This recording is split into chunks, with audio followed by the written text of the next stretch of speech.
one of the most important habits that you can develop that is utterly life-changing is practicing the habit of expressing gratitude every day, several times a day. Now, they've discovered that expressing gratitude is even more important to your mental health. Are you ready for this? Than having hope in life.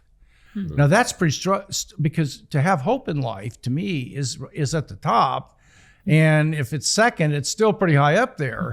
But that shows you how gratitude it was like almost like God made us to express gratitude. He did. Yeah.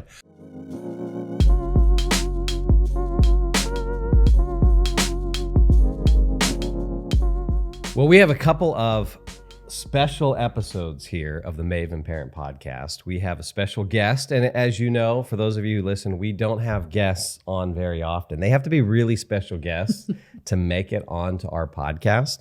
And so this guy just barely made it in.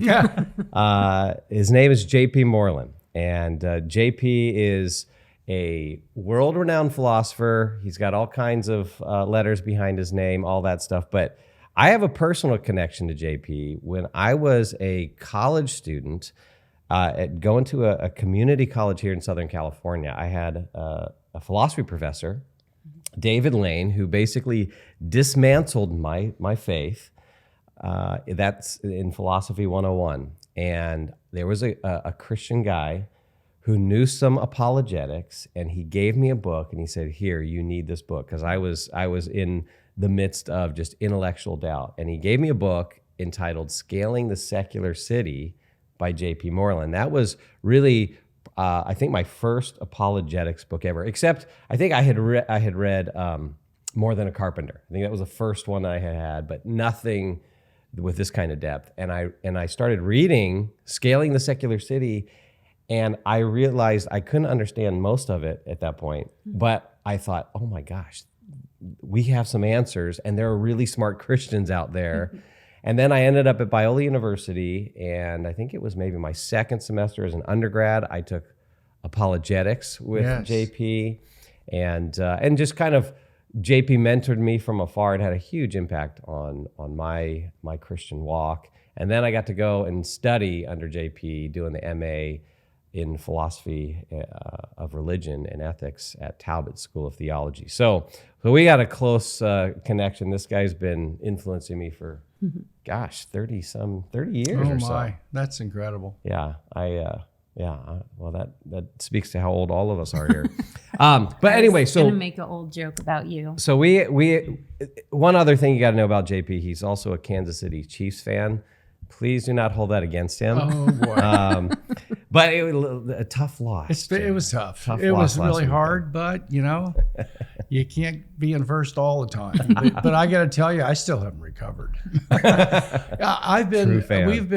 We've been friends for so long, and fellow soldiers. I've been so proud of you two, and the way that you have given your hearts to restoring the kind of Christianity that is winsome and attractive and very thoughtful and intelligent and can withstand anyone's scrutiny that wants to investigate it. So thank you for what you're doing, and I'm really delighted to be with you. Well, it's good to have you. And you have written 2 books that we think are really important books for Christian parents to be familiar with. And so the first book that we want to talk about is a book entitled Finding Quiet. And the subtitle is My Story of Overcoming Anxiety and the Practices That Brought Peace. And of course, over the last 2 years, especially, there is a lot of parent anxiety out there. It's been increased. Yes. And so this is a topic I think a lot of parents are going to resonate with, because a lot of parents are feeling anxious, depressed over circumstances outside of their home that are influencing things inside the home, things that are going on with their kids. So we want to get into the book, but first, why don't you start with your journey on this? Yes. Your own personal struggles with this. And I think even going back to, because we talk about on the podcast so much how our early years are so formative in our lives. And so I think it would be so great for our audience to even hear how you grew up. Yes. Did you grow up in a Christian home? And then kind of your journey, which, you go into in detail in the book. Well, I was born with a genetic predisposition towards anxiety, traced on my mother's side of the family. And I can trace it through 4, maybe 5 generations. What that meant was not that I was biologically determined to be anxious and depressed, but that I had a strong inclination towards it that ordinary people wouldn't have. You couple that with one of the things I learned about how to grow through this, namely that in my family of origin and in my childhood, I learned how to be anxious and depressed by watching my mother. She was a very, very nervous wreck. And I saw her anxiety as I was growing up, and I internalized it. I learned how to behave that way, and I thought this was the way most people lived.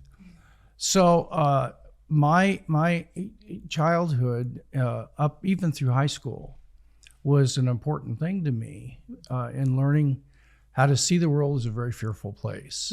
Was your mom a believer? I don't think so.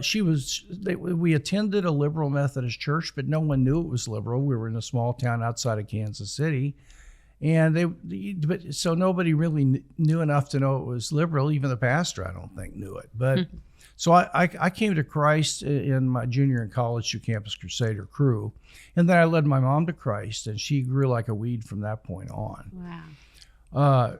But I went to college, and I got saved and joined Crusade staff. And then realized that where we were getting really hurt was that we didn't have people that were in the realm of thinking that were leaders in those areas, but were believers, committed believers. And I decided to volunteer to the Lord to be one of those. And so I went on for further work born out of my heart for evangelism, discipleship. All during that time, I would have periods of anxiety or depression, and I'll just use those synonymously, so I have to keep saying it. But in 2003, I had a very hard, stressful year, and the day the school year was over with, I had a complete nervous breakdown, and I didn't know what was going on. I started having panic attacks daily. I was in fetal position on the couch when the phone rang or my email. I had email. I was scared to death to answer the phone. I was just not normal. And that lasted for 7 months. And I got well, and we'll talk a little bit about that. 10 years later, it happened again at the end of the school year. I had another really stressful time, and stress is one of the big issues here. And I'll be darned, I had another 5-month period. I had to quit teaching. I started my classes in the second or third week. I can't do this. And they got substitutes to teach my classes for me. And I began to really look into this at a deeper level. And I did a ton of research on these things. And in the book, Finding Quiet, is this distillation of the things that really began to transform me. And since then, I have had no issues. And that's been 6 years now since I, really did look into it. Well, in the book, I mean, from the very beginning, what I loved is you walk us through the Christian idea and view that we are body and soul. That's right. And so oftentimes talking about anxiety, depression in Christian circles, sometimes it's just, put in it's a spiritual battle. And so it's unconfessed sin or something like that. And you bring together so well through philosophy this, how we are body and soul. And we don't need to be afraid of that. And so you're talking about your family history of it. Yes. Can help to bring insight. And I love that part in the book. And so maybe you could talk to us about, why is there this? Because it does seem like in Christian circles, there's so much disagreement on should Christians even do counseling? Yes, and, right. And should we be open to taking medication? Right. Well, the quick answer is that a change took place in America from about 1900 to 1930, and I've studied that period. And during that time, the conservative Christian movement saw that it was losing the culture and it was moving secular. So they started their own colleges. And so you looked at Moody and Biola, and so many colleges were started then, which I think is a good thing. But it turned out to be a way of isolating from the general culture. And so it became Bible only. And secular learning was threatening to people because we didn't have people that were able to answer the problems that were coming toward us in enough numbers. And so the way to solve all these threatening intellectual problems is to just act like they don't matter. And you do that by saying, well, this is all about the choice of faith anyway. And that's just a blind leap in the dark. So Bible only became a survival technique in light of the forces of growing secularism in the power centers of American culture. And it's so sad, because if you look at Proverbs, we're taught that you can learn all kinds of moral lessons by just watching ants, by watching the harlot, and it has nothing to do with the Bible. And in the New Testament, Jesus says we can learn about God's care by just watching how it rains and how the sun shines. And so this is very, very sad. And I was kicked out of a church because I talked about how antidepressant medications I was preaching had really helped me tremendously. And I would never recommend that by itself, as I state in the book, but it's a huge tool for some people. And I was told I was not, I couldn't speak the next service, and that there was the door. So to keep going for just a minute, I think what Christians need to do is to realize two things. Number one, that their attitude about psychiatry and psychology has been shaped by decades of anti-intellectual attitudes to where whatever comes from the secular world is a boogeyman, and that's not true. Some of it is and some of it isn't. So what you have to do is be wise and pick the good stuff and critique the bad stuff. The second thing is you have to start thinking about dealing with anxiety and depression from a solid biblical anthropology, or what we are. And as you pointed out, Erin, body, soul, and I would add, we have a spiritual faculty. And so our problems of anxiety and depression, which are now the two top disorders in our country, involve a holistic attack. If our listeners and some are watching are undergoing anxiety and depression, or they have teenage kids who are even having more problems than adults, you go after this, and you do it with every tool you can use because the stakes are too high. Every tool that's moral. And for me, that included seeing a psychiatrist that specializes in medications. There are doctors that specialize in the brain.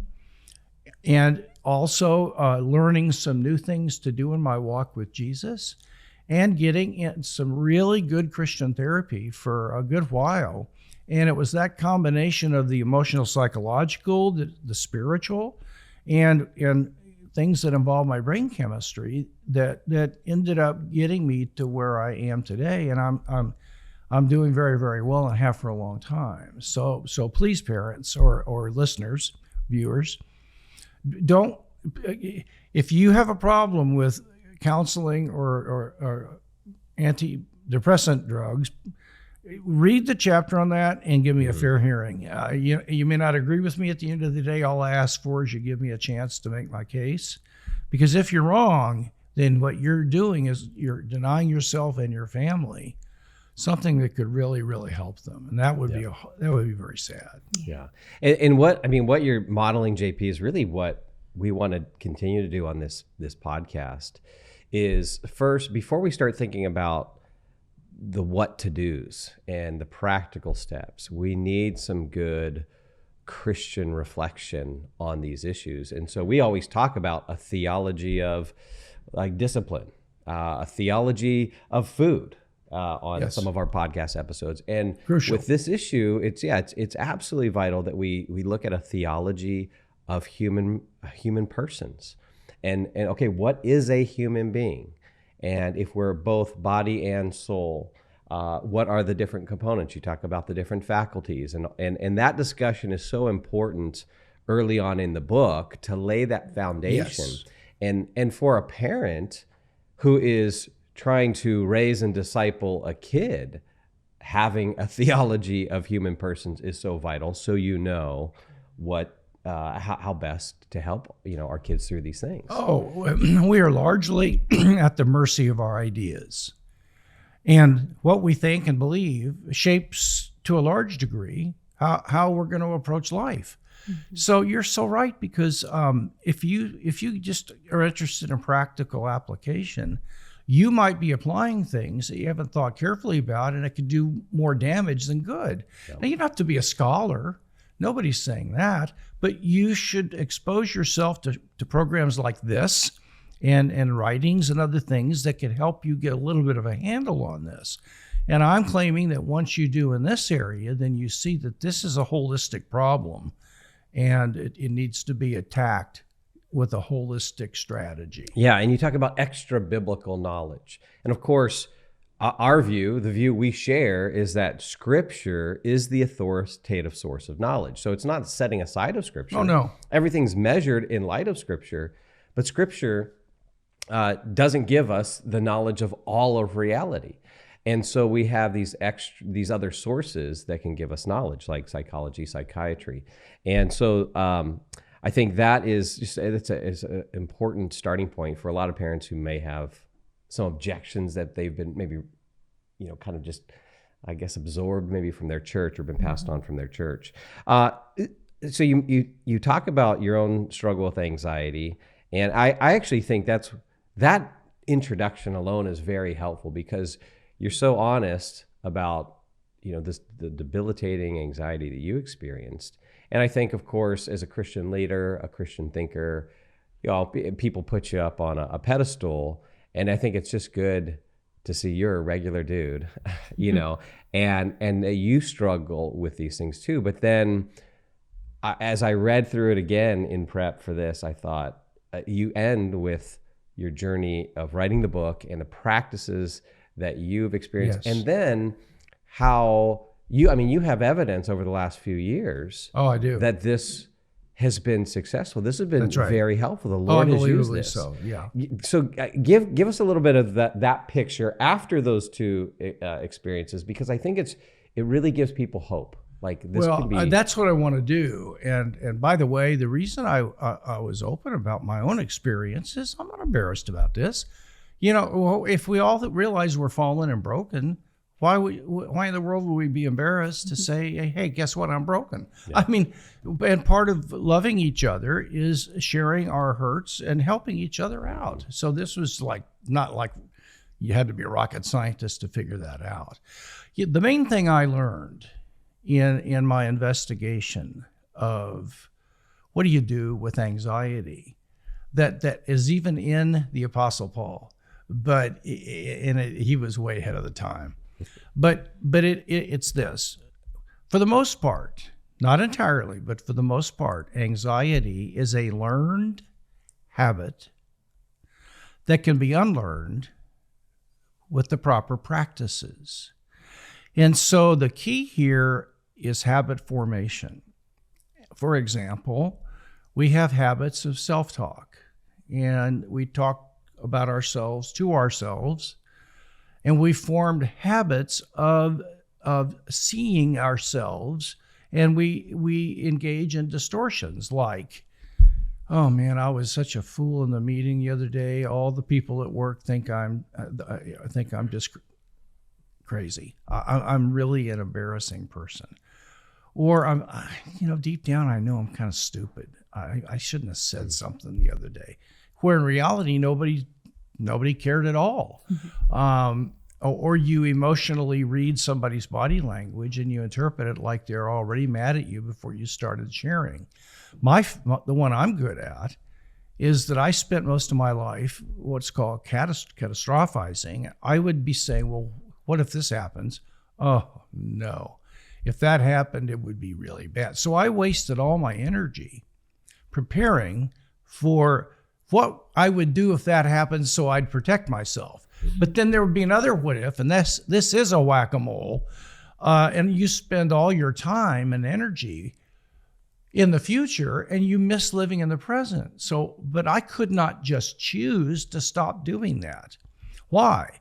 It was a habit that I had formed, and it was now grooved in my brain. This is called neuroplasticity. You can actually change your brain structure by practicing habits of changing how you think and feel.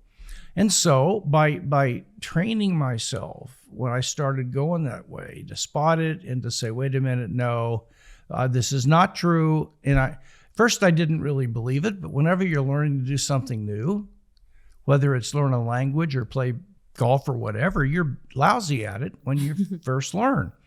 But after anywhere from 2 months to 5, typically, if you practice certain things, those triggers in your muscle memory, in your brain and nervous system, which automatically trigger anxiety and depression when certain things happen or when you talk to yourself in certain ways that you're not aware of because it's such a habit, are replaced with an automatic trigger to joy and peace and well-being.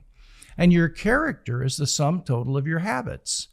And so to rework your character more in line with actually naturally going toward the fruit of the Spirit requires disengrooving the bad habits and replacing them with good habits. It's like playing golf or the piano. If you got bad habits, you practice things to get rid of those and to embody new ones. Mm-hmm. Yeah. I'm thinking for some parents out there who are listening, this might be a good time to pause even the podcast and to think about your self-talk in regards to your parenting. And I think you mentioned catastrophizing. That I think a lot of parents struggle with. Yeah. Actually, I'm thinking I didn't actually realize how prone to anxiety I was until I became a parent. Now, I became a parent young at 18, single mom, just become a Christian.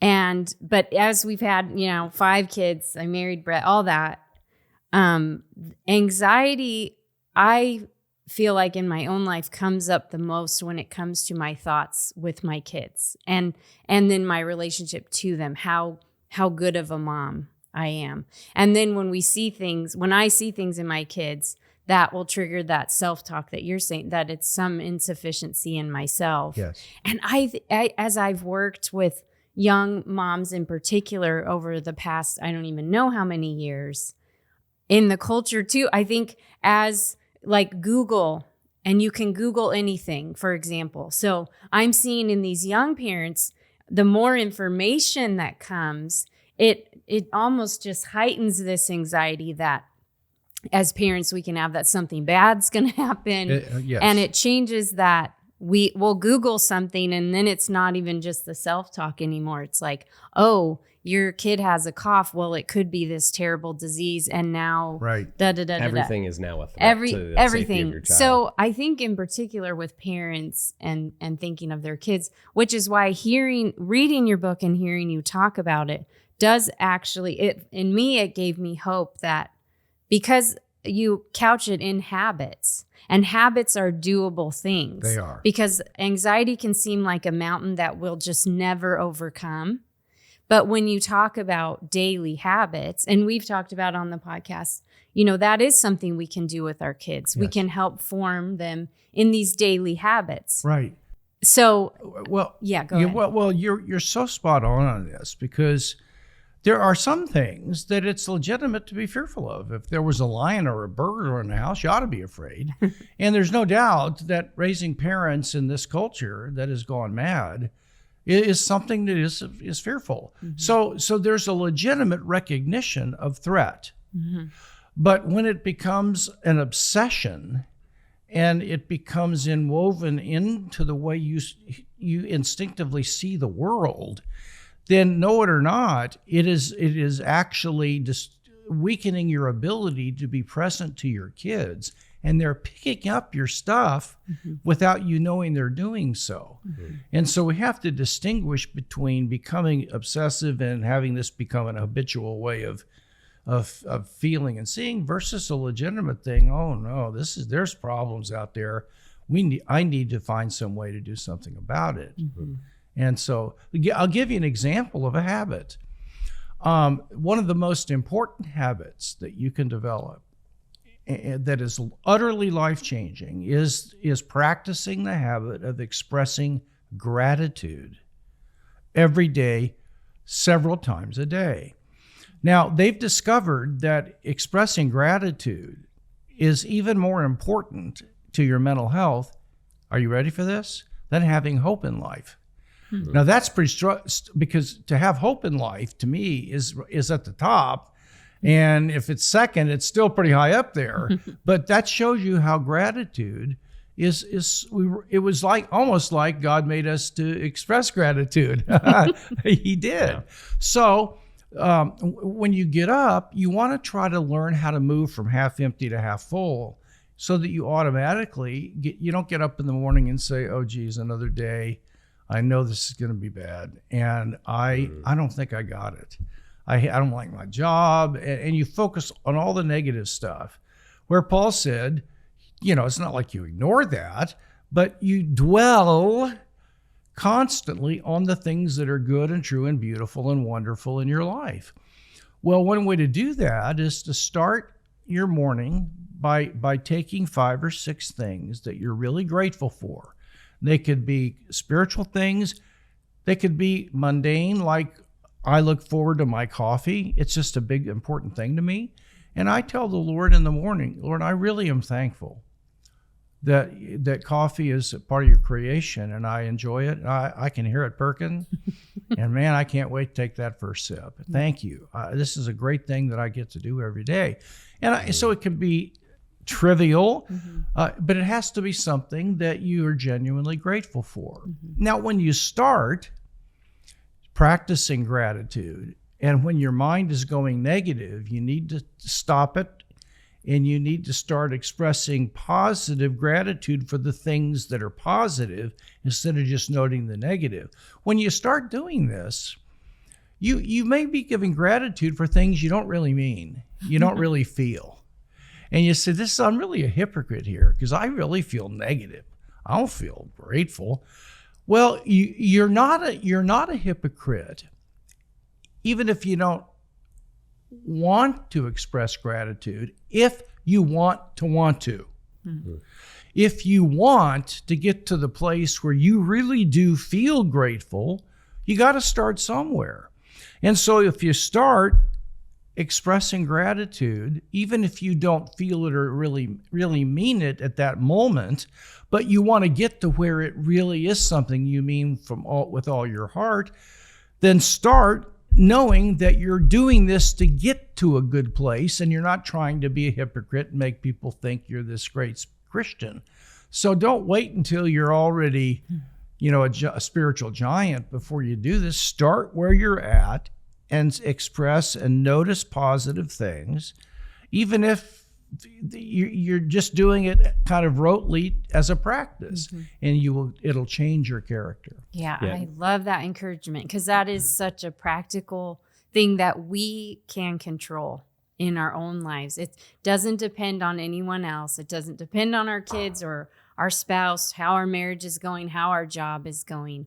That's something that we can do. And I that has been transformative to me, because you can force yourself to stop and think of 3 things And as you say, sometimes thank you that the trash man's coming today. I mean, sometimes you have to scrape, but you do. You actually do that, Erin. I do actually. Thursday my favorite morning. Your of the favorite week morning because the is trash when the trash gets cleared out of the house. Well, it's true.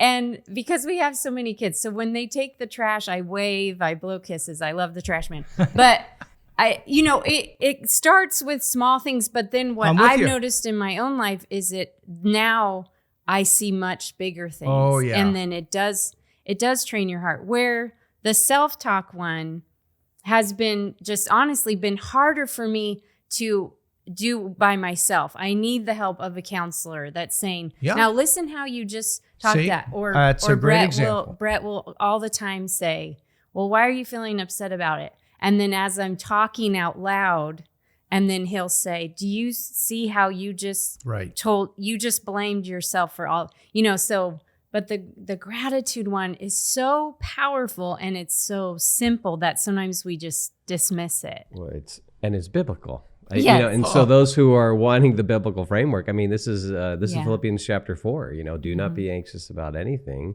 but in everything with prayer and petition with thanksgiving. There you go. So this is biblical stuff, and it's also so practical.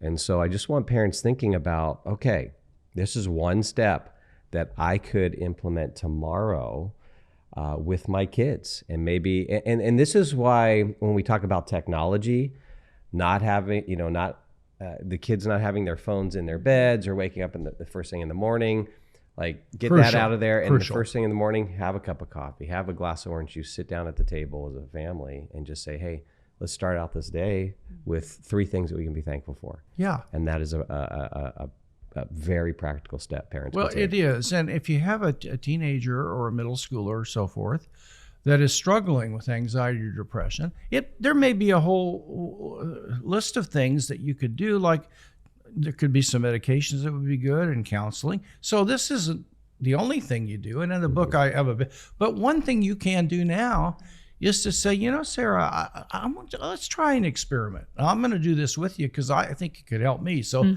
let's team up and check on each other, in a week and see how we're doing. And it is that when you and I start going negative on something or about life or about whatever, and we start thinking, oh, gee, I'm starting to get depressed or anxious, let's stop. And every time we go there, let's just notice some positive things that we can honestly recognize, and let's give God thanks and gratitude for those positive things before we treat ourselves to, bemoaning the bad stuff. And let's just see if this helps over the next several weeks. Now that's not hard, but it will have a ripple effect if you stick with it and hold each other accountable. So I think you need to do this, but let's try this together because I need to do it myself. Yeah. JP, when you talk about the self-talk, there in the book, you specifically talk about a 4-step solution. Right. And I want you to unpack that because I think that can really be helpful for us. You bet. So talk to us about that. Well, let me give you a little background. What doctors have discovered is that people who are suffering pain in the hospital, and I've just finished reading a book on pain management. The simple act of knowing what is causing the pain, if they don't know what it is, and the doctor says, I don't know what's going on, but if he can just say, well, this is what is happening, that simple act can cause a person to have a much greater pain tolerance.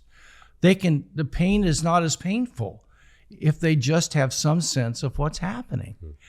And so it's important to do that. And so the 4-step solution was developed by a Christian psychiatrist, but there are biblical texts all over this. And so you begin by asking the Spirit to help you do step 1. And step 1 is spotting that you have just engaged in some bad self-talk and saying, oh, okay, I know what you are.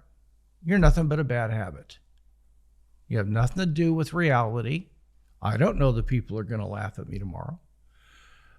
You're just a bad habit, and that's all you are. So the first step is you try to take a little power out of it by naming it for what it really is, a bad habit, not an accurate reflection of the world. And the second step is even more. In the book, I list 10 of the major thought disorders. Catastrophizing is one of them, emotional reading, where you think that people, their facial expressions or how they're feeling about you right now.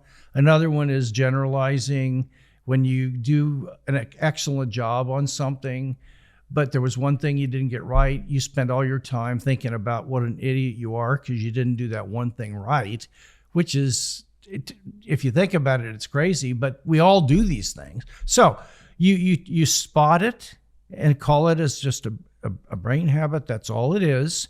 And you say it, and I know that you are an example of emotional reading. I know what you are.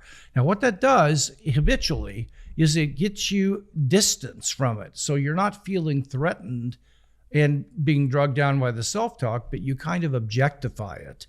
You're able to kind of get a distance and look at it for what it really is. Third step is crucial. And it was something I didn't know about until I began to research this. You don't get down in the mud with this thing and try to reason it through as to why this shouldn't be a threat. And, this is probably isn't going to happen. If it does, I can do this. There's a place for that when you're first anxious about some new thing. But if it's a habit, you don't want to get down in the mud because that digs your brain grooves deeper, which makes it harder not to have that same self-talk triggered. Because you've got to restructure the members of your body, in this case, your brain. And so what you want to do is turn from it once you've labeled it in those two ways and refocus. Get involved in something that gets you into what psychologists call flow. And flow is an easy concept. It means you get so caught up in something you like that you lose track of time. And it could be playing solitaire. One of the things I did with my first nervous breakdown is I never read novels. I wasn't into fiction. One of my professor friends, Scott Ray, brought me over a bunch of what are called Mitch Rapp novels of their high espionage, and I got hooked on them. And so when I would start feeling a panic attack come on, I would say, wait a minute, I know what this is. And then I just focused on reading a novel. And when I first started, it would take me maybe 20 minutes or so until I felt safe. Now it takes me 3 because I've practiced it. Mm-hmm. And so it can be something spiritual. That's great. Or it could be just listening to music. Yeah, listening. Oh, absolutely. Especially music you just love and you get caught up in the music, and I like to check sports websites and just follow my favorite players. So I might do that. So you get into a flow, and then after a while, you can actually revisit the negative self-talk that triggered your fear and anxiety without it having any power for a while, and ask what you learned, or is there anything you could do better? And then you just move on. Now, it'll come up again, and it'll regain power maybe an hour later.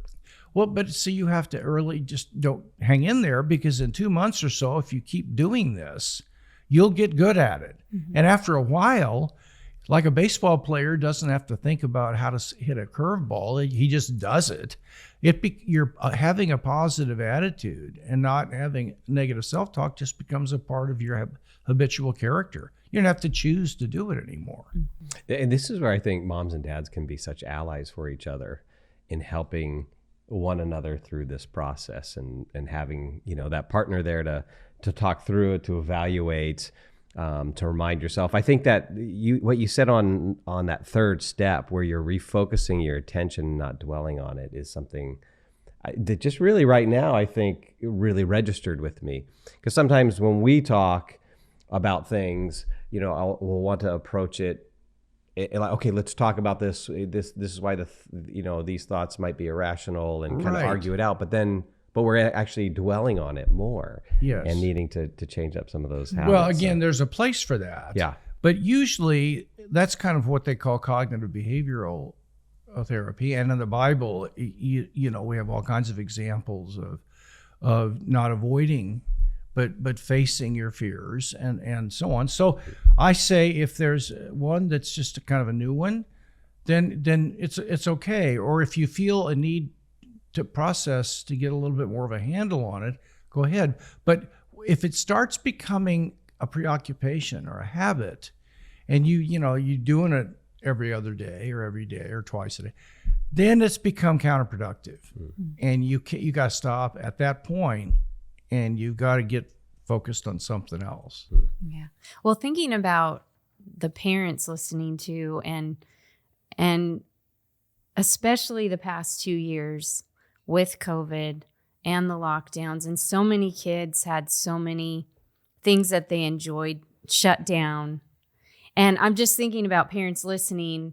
And this is where, as parents, if we know our kids struggle with anxiety, we can really come alongside them, whether we struggle or not, and help them to find those things that help to relieve that pressure, that because we're their parents, we know them so well. I can walk into a room and tell how my kids are doing. Right. And of course, vice versa too, which is hard sometimes, where they're like, Mom, are you in a bad mood? And you're like, shoot, they can tell right away. The trash man didn't come today.